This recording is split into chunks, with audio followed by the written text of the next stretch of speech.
ములుగు జిల్లా ఏటూరు నాగారం పరిధిలోని గోదావరి కరకట్టను బీజేపీ నాయకులు సందర్శించి అక్కడి పరిస్థితులను పరిశీలించారు. నమస్కారం, మీరు చూస్తున్నది మన వెలుగు టీవీ.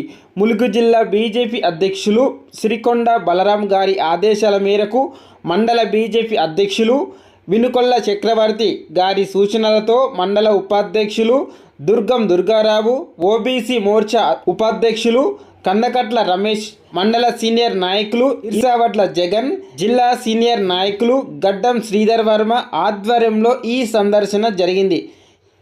సందర్శన సందర్భంగా కరకట్టలో ఉన్న లీకేజీలు, బలహీన ప్రాంతాలను పరిశీలించిన నాయకులు వెంటనే మరమ్మతు పనులు చేపట్టాలని అధికారులను డిమాండ్ చేశారు.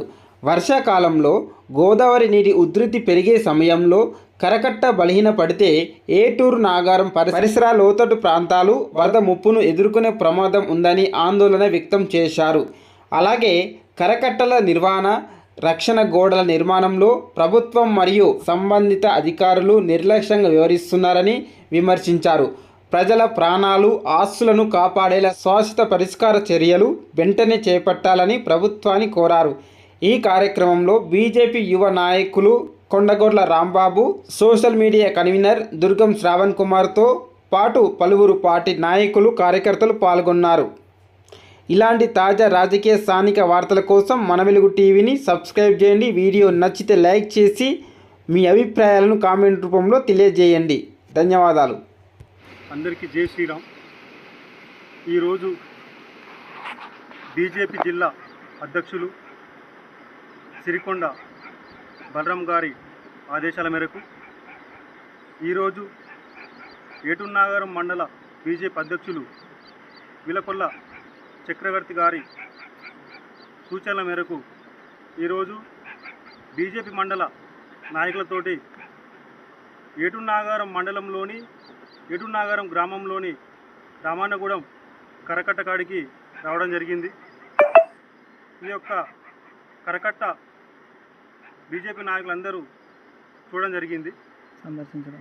అయితే మనకు గోదావరి ప్రతి ఏటా గోదావరి ఎక్కువైన కొద్దీ మనకు ఒక గవర్నమెంట్ అనేది ఒక హెచ్చరిక జారీ చేస్తుంది.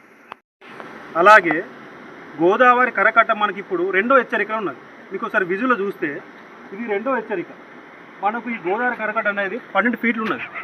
అంటే మనకు ఒకప్పుడు ఎంత ఉండే కనీసం ఒక 50 ఫీట్ల దూరం ఉండే కరకట్ట ఇప్పుడు వచ్చేసి మన కట్టకు వచ్చేసి ఒక 12 ఫీట్ల వరకు వచ్చింది.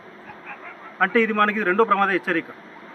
ఇది కట్ట కనుక ఒకవేళ కూలిపోయే పరిస్థితి ఏర్పడితే అప్పుడు ఏటూరు నాగారంలో కానీ, రామన్నగూడెం కానీ, రామ్నగర్ కానీ, లంబర్తండ కానీ, పక్కపురం కానీ చాలామంది ప్రజలు ఆస్తి నష్టం కానీ, జన నష్టం కానీ, ప్రాణ నష్టం కానీ ఏర్పడే పరిస్థితి ఏర్పడుతుంది.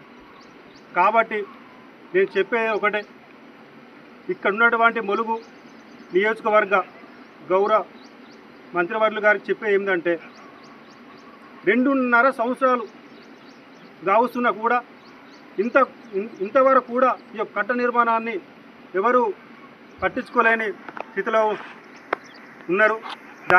అదే గతంలో కూడా మన ములుగు నియోజకవర్గ ఎమ్మెల్యే గారు ఉన్నప్పుడు చెప్పడం జరిగింది, నేను ఎమ్మెల్యేగానే ఉన్నా కానీ నా దగ్గర ప్రభుత్వం లేదన్నారు.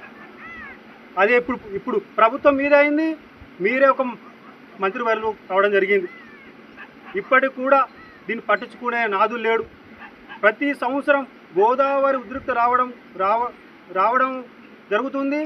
అక్కడ ఉన్నటువంటి అధికారులు ఏదో ఒక ఉసుక డంపింగ్లలో ఉసుక తీసుకొచ్చి ఒక సిమెంట్ బత్తాలలో ఉసుకను పోసి అప్పటిదప్పటి వరకే ఏదో అప్పుడు వచ్చినమా అధికారులు స్పందించినా అప్పటి వరకే దాన్ని నిర్మూలించి చేయడం జరుగుతుంది తప్ప దానికి ఒక శాశ్వత పరిష్కారం అనేది లేదు.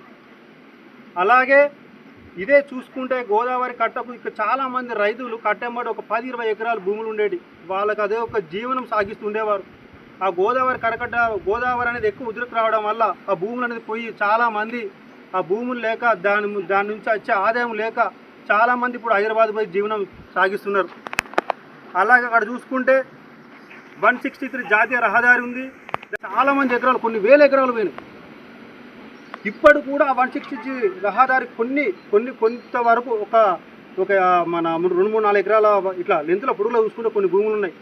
ఇక్కడ నుంచి రావడం కాంచి మొదలు పెడితే అక్కడ ముళ్ళకట్ట బ్రిడ్జ్ వరకు ఒక పటిష్టమైన ఒక కట్ట నిర్మాణం చేపట్టి ఆ ప్రజల యొక్క రైతుల యొక్క కష్టాలను కూడా తీర్చాలని నేను మంత్రి గారిని కోరుతున్నాం. అలాగే గత ప్రభుత్వం టీఆర్ఎస్ ప్రభుత్వం ఉన్నది, 10 సంవత్సరాలు పరిపాలన సాగించినా కూడా ఈ కట్టను అసలు ఎవరు పట్టించుకోలేదు.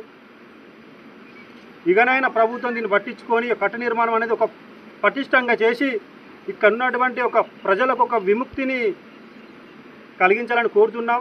ప్రతి గోదావరి వచ్చిందంటే ప్రజలు బిక్కుమని జీవిస్తున్న కాలం ఇది. అప్పుడు వర్షాలు పడంగానే అప్పుడు కలెక్టర్ వస్తారు, ఎంపీడీ వస్తారు, ఎంఆర్ఓ వస్తారు, సర్పంచ్ వస్తాడు. గోదావరి రాగానే ఏం చేస్తాడు, అక్కడ ఉన్నటువంటి ప్రజలు తీసుకుపోయి అక్కడ ఒక మన హై స్కూల్లో ఉంటుంది, మనకు పురావస్తు కేంద్రాలు ఏర్పాటు చేస్తారు. 2-3 రోజుల వరకే ఉంటారు, తర్వాత తీసుకుపోయి మళ్ళీ ఎవరి జీవితం వాళ్ళే.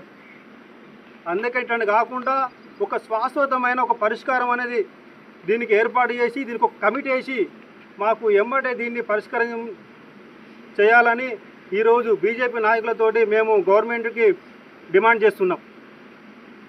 అలాగే ఇక్కడ ఉన్నటువంటి ఈ యొక్క కట్ట నిర్మాణం అనేది దీని గతంలో మనకు టీఆర్ఎస్ ప్రభుత్వం 130 కోట్లని నిధులు విడుదల చేయడం జరిగింది. ఇంతవరకు ఆ నిధులని దీనికి వినియోగించడం లేదు. ఇక్కడ ఉన్నటువంటి ఐటీడీఏలో దాని ఫండ్ అనేది ఉన్నది. ఎప్పుడైతే వర్షాకాలం అవుతుందో ఇక్కడ ఉన్నటువంటి అధికారులు దాన్ని ఆ డబ్బులు చిన్న రూపంలో దీన్ని దుర్వినియోగం చేస్తున్నారు తప్ప దానికి ఒక పటిష్టమైన పరిష్కారం లేకుండా పోయింది. దీనికి మా బీజేపీ పార్టీ నుంచి అందరూ డిమాండ్ చేయడం జరుగుతుంది. మేము చెప్పేది ఒక్కటే, ఈ గోదావరి కరకట్టని ఒక మంచి పటిష్టంగా ఏర్పాటు చేసి ఈ యొక్క ఏటునాగారంలో ఉన్నటువంటి ప్రజలకు కానీ, రామన్నగూడెం కానీ, రామ్నగర్ కానీ, లంబర్తండ కానీ, పక్కపురం కానీ ప్రజలకు మంచి జీవనం సాగించేటువంటి ఇక్కడ చాలామంది ఉన్న రైతులు వాళ్ళకు పంట నష్టం కలగకుండా చేసే విధంగా ఉండాలని మేము గవర్నమెంట్ కోరుకుంటున్నాం.